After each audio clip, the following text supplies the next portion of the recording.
If you're having login issues with entity software, Wave accounting software, yeah, that can be really frustrating, especially when you can't access your invoices or dashboard.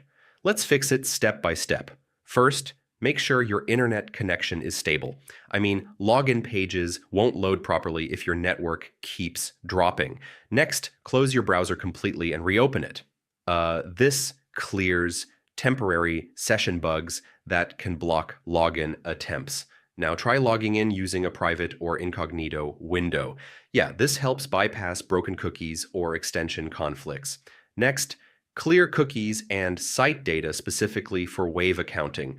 I mean, corrupted login cookies are one of the most common causes of login loops. Now disable all extensions temporarily.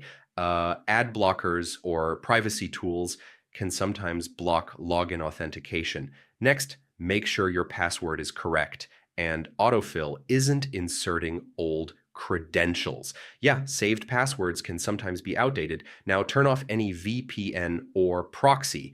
I mean, some services block logins from unusual IP addresses. Next, check if Wave accounting servers are down.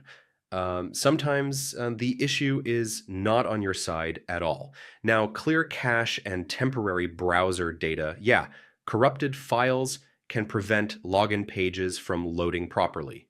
Next, make sure your browser is updated. I mean, older versions can break secure login systems. If nothing works, try resetting your password or signing out of all devices. This forces a fresh login session, and that's it. One of these fixes should solve Wave accounting login issues and get you back into your account.